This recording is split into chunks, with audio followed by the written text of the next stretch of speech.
Burası Mehmet Sincar Caddesi. 30 senedir burada esnafım.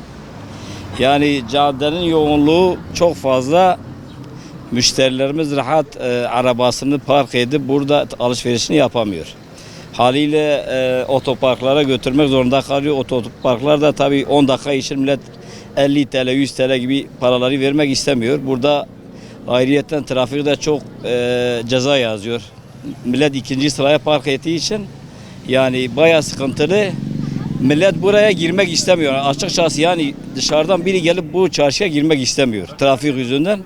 Burada çok büyük sorundur yani bunun hal olması lazım. Esnaf da tabii ki alışverişimizden de oluyoruz. Mesela bana gelen müşteri atıyorum burada müşteri inmek zorunda kalıyor.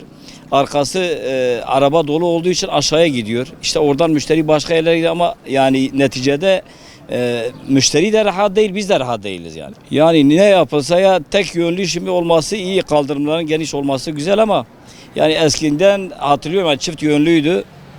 Akışkanlık vardı ama bu kadar sıkışıklık yoktu yani. Yani bir önlem alınması lazım. Yani burası ya park yeri olmayacak. Yani farklı bir sistem yapılması lazım. Yani denetim burada ya trafik burada sürekli bir trafik ekibinin burada olması lazım. Yani bakın şu anda da görüyorsunuz yani ikinci sırada bir sürü araba var. Milletin işi gücü de var tabii ki. Haliyle işini de halletmek zorunda. Yani mecburi 10 dakika diye bazen 1 saat burada arabalar ikinci sırada park ediyor. Yani bu sefer trafik sıkışıyor.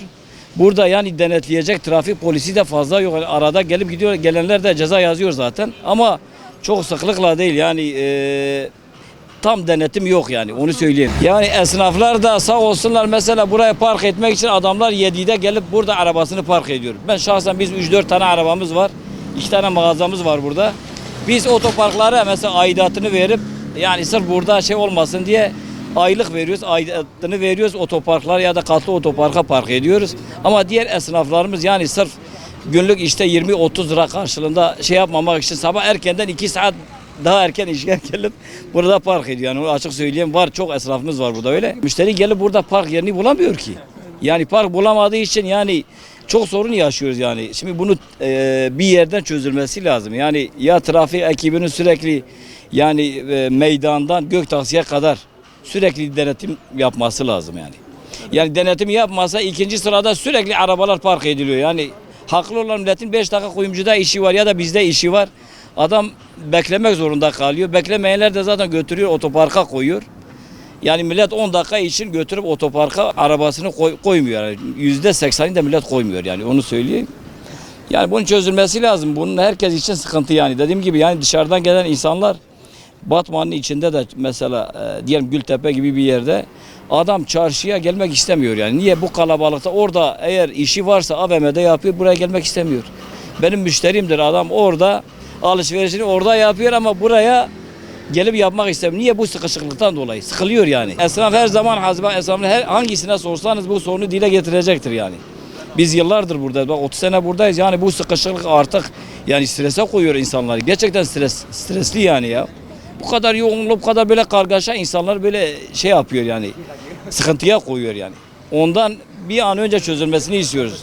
Yani belediyemizin ve trafik ekiplerinin beraber ortak çalışmasıyla zabıta ekiplerinin denetimiyle bir olacak bir şey yani. Hem zabıta trafik hem de normal trafik polislerinin de bunları denetlemeleri lazım. Ceza yazmadan çok da ceza yazıyorlar. Yani adamlar bak şurada bak bir bakın. Yüzlerce araç ikinci sırada. Yani haklı olarak yani ceza yazmaları lazım ama bunu mesela denetledikleri zaman insanlar mecburi buradan kaldıracak, götürecek başka yere. Yani buna biraz önce bir çare bulunsa çok iyi olur. Esnaf olarak zaten iş yok. Bari bu sıkıntıyı da kaldırılsalar çok iyi olur yani. Çok memnun oluruz yani. Burası Çarşı Mahallesi, 1. cadde. Batman'ın merkezi, göz bebeği ve 50 yıldır devam eden alışveriş merkezidir. Yani merkezi olan bir yerdir. Bizim sıkıntımız trafik sıkıntısı, yol sıkıntısı. Yani özellikle bu diğer cadde, 1. cadde kapandıktan sonra bütün trafik buraya yoğunlaştı. Dikkat ederseniz bütün insanlar artık ikinci şeride park ediyor. Yani bizim bir müşterimiz gelmek istiyor, gelemiyor. Alışveriş yapmak istiyor, yapamıyor. Geliyor burada iki tane kelle alacak, 1 kilo peynir alacak, 500 lira, 1000 lira. Geliyor ta arabasına gelene kadar 1000 lira ceza yemiş burada. Yani sen ceza yazdırmakla yani bir şey caydıracağınızı düşünüyorsunuz ama öyle değil. Çözüm lazım bunun. Çözüm odaklı bir şey yapman lazım. Ne yapılsaydı mesela bizim diğer ana cadde, birinci cadde açılması lazım. Ya trafiği açalım ya da 2-3 tane bir personel koyalım, görevli koyalım bu caddenin üstüne. Yani akşama kadar gelen kişi arabasını buraya bırakmasın. Biz kaç defa bak biz esnaf olarak kendi aracımızı biz otoparka bırakıyoruz. Yalnız bazı insanlar var, bazı esnaflar var. Arabasını bırakıyor buraya, akşama kadar burada bırakıyor. Peki müşteriler, insanlar nasıl gelsin? Görmediğimiz dostlarımız var, diyoruz niye gelmiyorsunuz, gözükmüyorsunuz? Diyor biz ya vallahi biz buraya giremiyoruz, biz buraya girmek istemiyoruz. Diyor ki biz aracımızı ikinci şeride bırakıyoruz, size alışveriş yapana kadar geliyoruz, bize ceza yazdırmış. Ya da biz park yeri bulamıyoruz. Yani park yerine kesinlikle bir çözüm bulunması lazım.